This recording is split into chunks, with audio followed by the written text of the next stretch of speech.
কেনি বাওয়াও তরি হে ওরে দেওয়াই করছে মেঘ মেঘালি তোলাইল পুবাল বাও ধীরে কেনে বাও তরি হে ও তুমি ধীরে কেনে বাও ধীরে কেনে বাও তরি হে ওরে হাড়িয়া মেঘা কুড়িয়া মেঘা হাড়িয়া মেঘার নাতি কৃষি আইসে দেওয়ার ঝড়ি হে ও দেওয়া তোলাইল পুবাল বাও ধীরে কেনে বাও তরি হে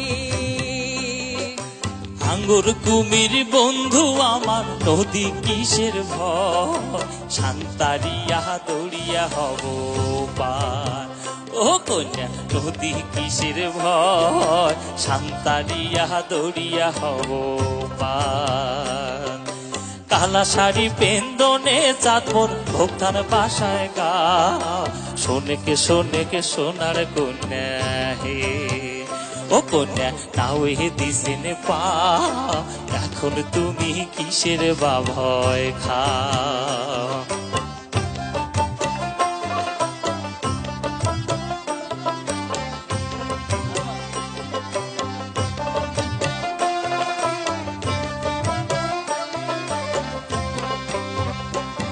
আরে তুমি তো সুজন রে আয়া আমার কথা শোনো শিমুল কাঠের নৌকা তোমার হে ও নৌকা ডোবে জলের ভারে শিমুল কাঠের নৌকা তোমার হে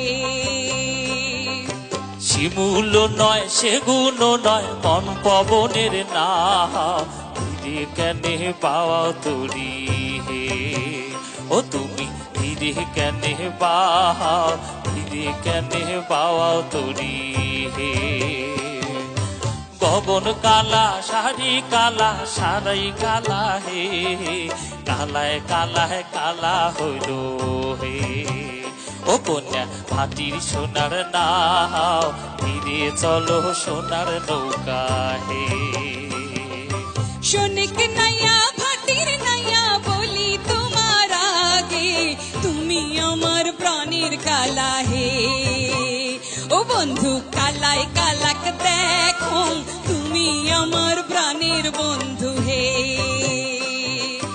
ভাটি নামর ভাটি চলো নামে সোনার ধন ধীরে চলো হে ও নৌকা তীরে আমার ঘর ধীরে চলো সোনার নৌকা হে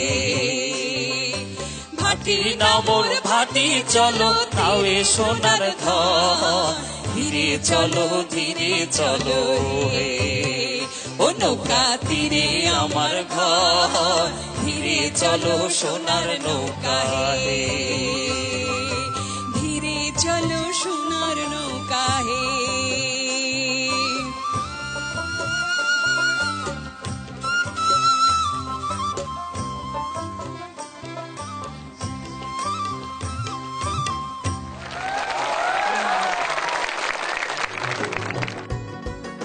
এত সুন্দর সঙ্গত দেওয়ার জন্য ডক্টর নাশিদ কামালকে অনেক অনেক ধন্যবাদ।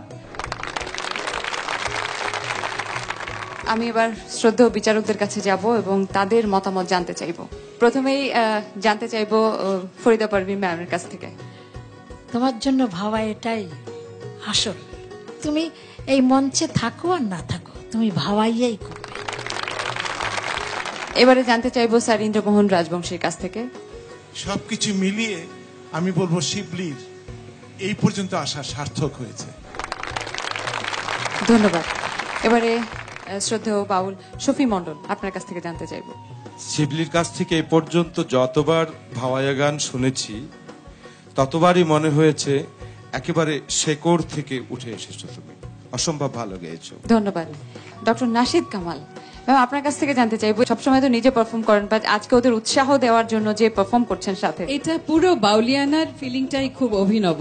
আর সত্যিকার অর্থে যে এখানে ভাওয়াইয়া গাইবার লোক কিন্তু দিনে দিনে কমে যাচ্ছে।